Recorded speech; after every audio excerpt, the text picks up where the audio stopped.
मित्रांनो, तुमचं स्वप्न हाय सॅलरी गव्हर्नमेंट जॉब मिळवायचं आहे का? ते सुद्धा भारतातील नंबर 1 गॅस कंपनीमध्ये? तर तुमच्यासाठी एक मोठी सुवर्ण संधी आली आहे. कारण भारतातील महारत्न पी-यू-सी कंपनी म्हणजेच गेल इंडिया लिमिटेड यांच्याकडून एक्झिक्युटिव्ह ट्रेनी पदासाठी मोठी भरती जाहीर झाली आहे. आणि ही भरती होणार आहे graduate aptitude test in engineering म्हणजे गेट 2026च्या स्कोअरवर. आज या व्हिडिओमध्ये आपण पाहणार आहोत गेल कंपनीबद्दल माहिती, किती व्हॅकन्सी आहेत, क्वालिफिकेशन काय आहे, एज लिमिट काय आहे, सॅलरी किती, सिलेक्शन प्रोसेस काय आणि सर्वात महत्त्वाचं म्हणजे गेन जॉबसाठी किती गेट स्कोअर लागतो. म्हणून हा व्हिडिओ शेवटपर्यंत नक्की पहा, कारण शेवटी मी एक खूप महत्त्वाची स्ट्रॅटेजी सांगणार आहे. तर मित्रांनो, पुढे जाण्यापूर्वी एक छोटासा प्रश्न, तुम्ही कोणत्या डिस्ट्रिक्टमधून व्हिडिओ पाहतात आणि तुमचे शिक्षण काय झालं आहे हे तुम्ही कमेंट्समध्ये नक्की लिहा. कारण की येणाऱ्या व्हिडिओमध्ये मी तुमच्या शिक्षणानुसार जॉब अपडेट घेऊन येणार आहे. मी प्रत्येक कमेंट वाचतो आणि त्याला रिप्लायही करतो, हे तुम्ही इथे विसरू नका. तर आता गेल कंपनीबद्दल तुम्हाला मी थोडक्यात माहिती सांगतो की गेल इंडिया लिमिटेड ही भारत सरकारची महारत्न पी-यू-सी कंपनी आहे. ही कंपनी मुख्यतः नॅचरल गॅस सेक्टरमध्ये काम करते. या कंपनीची मुख्य कामे natural gas exploration, gas processing, gas transmission म्हणजे पाईपलाईनद्वारे गॅस ट्रान्सपोर्ट करते, गॅस डिस्ट्रीब्युशन आणि गॅस मार्केटिंग.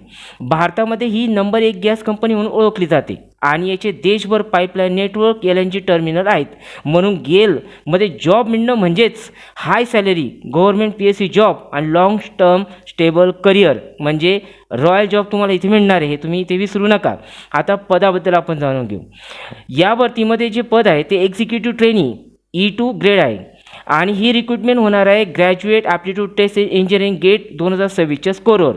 आता सर्वात महत्त्वाचं म्हणजे याची सॅलरी, इथे सॅलरी खूप हाय आहे, हे लक्षात घ्या. 60,000 ते 1,80,000चं बेसिक पे इथे तुम्हाला मिळणार आहे. म्हणजे सुरुवातीलाच तुम्हाला खूप चांगला सॅलरी पॅकेज इथे तुम्हाला इथे मिळणार आहे, हे तुम्ही इथे विसरू नका. आता टोटल वॅकन्सी किती आहेत?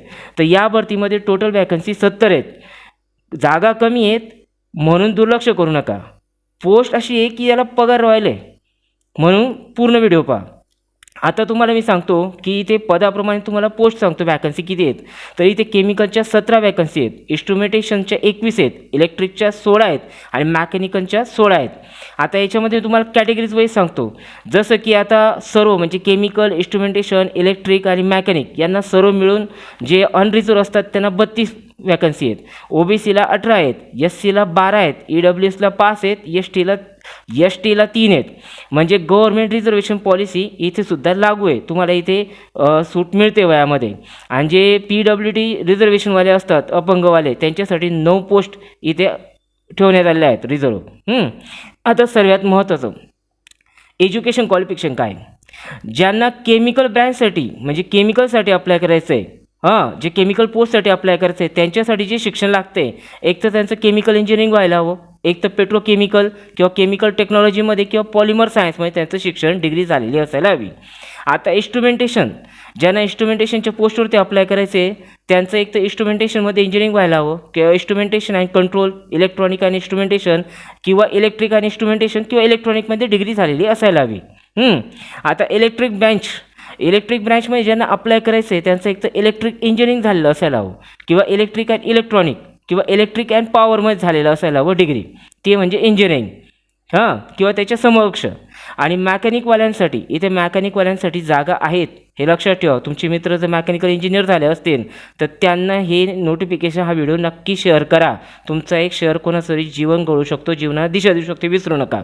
तर ज्यांना मॅकॅनिकल ब्रँच आहे तर मॅकॅनिकलवाल्यांसाठी मॅकॅनिकल इंजिनिअरिंग झालेलं असायला हवं किंवा प्रोडक्शनमध्ये त्यांची डिग्री झालेली असायला हवी किंवा मॅन्युफॅक्चरिंगमध्ये त्यांची डिग्री झालेली असायला हवी किंवा ऑटोमोबाईलमध्ये. आता यांच्यामध्ये तुम्हाला जी डिग्रीला मार्क लागत आहे तर जनरल, OBC, EWSवाल्यांना 65% मार्क इथे रिक्वायर्ड आहेत आणि SC, ST आणि PWBD म्हणजे अपंग यांना 60%. या क्वालिफिकेशन याच्यामध्ये काही कंडिशन आहेत, खूप महत्त्वाचे रूल आहेत, पूर्ण लक्ष देऊन ऐका. तर इथे तुमची डिग्री ही फुल टाईम असावी, म्हणजे डिस्टन्स लर्निंग डिग्री इथे अलॉटेड नाही आहे. तुम्ही बाहेरून डिग्री केली असेल तर तुम्ही इथे अप्लाय करू शकत नाही. त्याशिवाय तुम्ही रिकॉग्नाइज युनिव्हर्सिटी किंवा कॉलेजमधून तुमची ही डिग्री झालेली असायला हवी, हे तुम्ही लक्षात घ्या. आणि सर्वात महत्त्वाचं इथे जी डिग्र्या चालत आहेत ते म्हणजे BTech, BSc इंजिनिअरिंग याच्यामध्ये जात आहे किंवा 5 वर्षाचं तुम्ही इंटिग्रेटेड BE+M.Tech डिग्री इथे अलॉटेड आहे. ज्याप्रमाणे तुम्हाला शिक्षण सांगितलं त्या शिक्षणामध्ये जे सब्जेक्ट सांगितले ते या डिग्रीचे तुमचे असायला हवेत, हे तुम्ही लक्षात घ्या. आता इथे महत्त्वाचं म्हणजे लक्षात घ्या, कोणी ते अप्लाय करू शकते हे तुम्हाला अजून सांगतोय.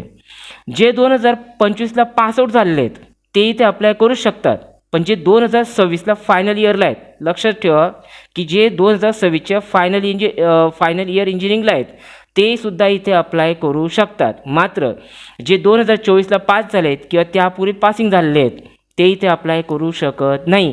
म्हणून जे मुलं आता 2026ला पास झालेले आहेत त्यांच्यासाठी एक सुवर्णसंधी आहे. त्यांना हा व्हिडिओ नक्की शेअर करा, कारण की त्यांचं डिग्री सुटल्यावर त्यांना इथे जॉब मिळू शकतो, त्यांच्या जीवनाला एक नवी दिशा मिळू शकते, त्यांना एक रॉयल जॉब मिळू शकतो. मग तुमचे मित्र असतील, तुमचे भाऊ असेल, बहीण असेल, त्यांना हा व्हिडिओ नक्की शेअर करा, त्यांच्यापर्यंत ही संधी नक्की पोहोचवा, हे तुम्ही विसरू नका.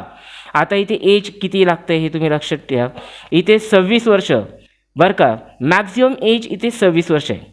आणि 18 मार्च 2026पासून इथे एज काउंट केलं जातं आहे. आता त्याच्यामध्ये एज रिलॅक्सेशन जर पाहिलं तर SC STला 5 वर्षाची सूट मिळते, OBCला 3 वर्षाची आणि PWBD म्हणजे अपंग यांना 10 ते 15 वर्षाची ते सूट मिळते, हे तुम्ही लक्षात ठेवा. आता मित्रांनो, आत्तापर्यंतची माहिती आवडली असेल ना तर एक लाईक करा, एक लाईक नक्की करा जर तुम्हाला आवडलं असेल तर, कारण तुमचा एक लाईक आहे ना मला असेच इन्फॉर्मेशन व्हिडिओ आणण्यासाठी ना मोटिवेट करत असतो, किंवा एक सपोर्ट म्हणून करा. जर आवडला असेल तरच करा, मी तुम्हाला इतकंच सांगतो. आता सॅलरी आणि बेनिफिट, आता याच्यामध्ये तुम्हाला सॅलरी अगोदर सांगितली, पण तुम्हाला मी सांगतो अजून तुम्हाला किती बेनिफिट इथे मिळणार आहे हे तुम्ही लक्षात ठेवा. तर बेसिक पे इथे 60,000पासून आहे ते 1,80,000पर्यंत तुमचा पगार जातो आहे. आणि त्याच्यामध्ये ॲडिशनल बेनिफिट जे आहेत ते म्हणजे डेअरनेस अलाउन्सेस, परफॉर्मन्स बोनस, इथे परफॉर्मन्स बोनससुद्धा आहे. नंतर HRA, कंपनी अकोमोडेशन मिळते, मेडिकल फॅसिलिटी मिळते, ग्रुप इन्शुरन्ससुद्धा मिळतो आहे, आणि रिटायरमेंटचे बेनिफिटसुद्धा इथे मिळत आहे. लक्षात ठेवा, इथे रिटायरमेंटचे बेनिफिटसुद्धा तुम्हाला मिळत आहे, कारण की गव्हर्नमेंट PSUमध्ये तुम्हाला जॉब मिळणार आहे. तर इथे रिटायरमेंटचे जे बेनिफिट आहेत त्याच्यामध्ये प्रोव्हिडंट फंड, ग्रॅज्युएटी, पेन्शन आणि पोस्ट रिटायरमेंट मेडिकल हे तुम्हाला इथे सर्व काही मिळतं आहे. आता जर तुम्ही सिलेक्ट झाले तर याचं प्रोबेशन पिरियड किती राहणार आहे, तो जो सिलेक्टेड कॅन्डिडेट त्याला 1 वर्षाची ट्रेनिंग प्लस प्रोबेशन पिरियड राहणार आहे. यानंतर परमनंट पोस्ट तुम्हाला मिळणार आहे. ज्या ज्या ठिकाणी यांचे ऑफिस आहेत, ब्रँचेस आहेत, त्या त्या ठिकाणी तुम्हाला इथे पोस्टिंग मिळणार आहे. जर पोस्टिंगची लोकेशन पाहिली तर इंडियामध्ये कोणत्याही गेल प्रोजेक्टवरती तुम्हाला इथे मिळणार, जे सोबतच सबसायडरी कंपनी, जॉईंट व्हेंचर आणि गव्हर्नमेंट डिपार्टमेंट, कधी कधी शिफ्ट ड्युटी देखील इथे असू शकते. म्हणजे कधी कधी इथे शिफ्ट ड्युटी तुम्हाला सुद्धा मिळू शकते एक वेळा तुम्ही इथे परमनंट झाल्यानंतर, हे तुम्ही लक्षात ठेवा. आता याची सिलेक्शन प्रोसेस काय ते आपण जाणून घेऊ, सर्वात महत्त्वाचा भाग. तर इथे सिलेक्शन प्रोसेस पहिली स्टेप इथे अशी राहणार आहे, शॉर्टलिस्ट केलं जाणार आहे. गेट 2026ची जी एक्झाम तुम्ही दिलेली आहे तर त्याच्यावरती तुम्हाला जे काही मार्क मिळाले त्याच्यावरून तुमची शॉर्टलिस्टिंग इथे होणार आहे. इथे तुमची कॉम्प्युटर बेस्ड टेस्ट होणार नाही आहे, हा सर्वात महत्त्वपूर्ण इथे मुद्दा आहे. इथे कॉम्प्युटर टेस्ट तुमची होणार नाही, इथे तुमचं गेटवरून डायरेक्ट तुम्हाला शॉर्टलिस्ट केलं जाणार आहे. त्यानंतर इथे ग्रुप डिस्कशन असणार आहे आणि त्यानंतर पर्सनल इंटरव्ह्यू. म्हणजे प्रोसेस खूप सिम्पल आहे.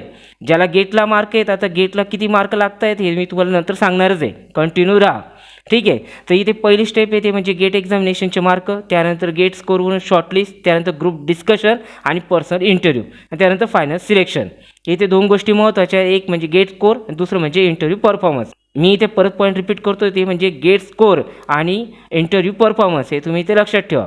नंतर गेन जॉबसाठी जो गेट स्कोर लागतो आहे तो तुम्हाला सांगतो. आता प्रिव्हियस इयरचा जर आपण कट ऑफ पाहिला तर केमिकलला 62% मार्क लागत होते, इन्स्ट्रुमेंटेशनला 62, इलेक्ट्रिकला 57, आणि याच्यातला तो सेफ स्कोर आहे तो केमिकलवाल्यांना 60 म्हणजे 65 ते 70च्या दरम्यान लागत होता. नंतर इन्स्ट्रुमेंटेशनवाल्यांना 55 ते 60च्या दरम्यान लागत होता. त्या इलेक्ट्रिकवाल्यांना 60 ते 65च्या दरम्यान लागत होता, आणि जे मेकॅनिकलवाले आहेत त्यांना 80+ मार्क जर असतील तर ते सेफ स्कोअरमध्ये जात आहे, तुम्ही लक्षात ठेवा.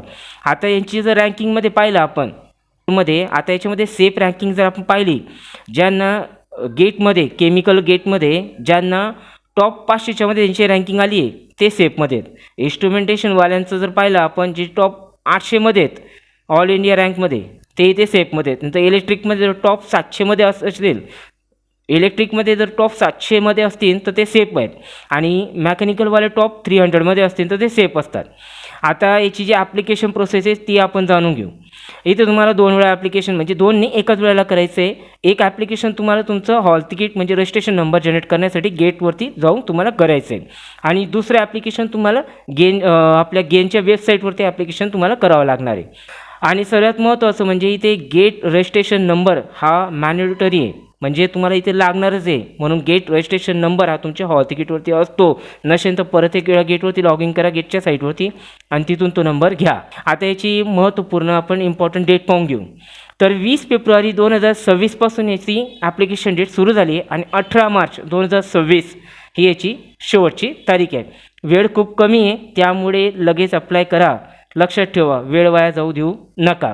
आता याच्यासाठी जे महत्त्वपूर्ण डॉक्युमेंट लागणार आहेत सिलेक्शन प्रोसिजरला त्याची मी तुम्हाला लिस्ट देतो आहे. ते म्हणजे आयडेंटिटी प्रूफ, नंतर 10th certificate, all marksheet original लागतील, डिग्री सर्टिफिकेट, कॅटेगरी सर्टिफिकेट, दिव्यांग असेल तसं सर्टिफिकेट आणि एक्सपिरियन्स असेल तर तेही सर्टिफिकेट तुम्हाला इथे लागतील. आणि जे गव्हर्नमेंट एम्प्लॉईज आहेत जे ऑलरेडी गव्हर्नमेंटमध्ये काम करत आहे त्यांना NOC म्हणजे नॉन ऑब्जेक्शन सर्टिफिकेटसुद्धा इथे लागणार आहे.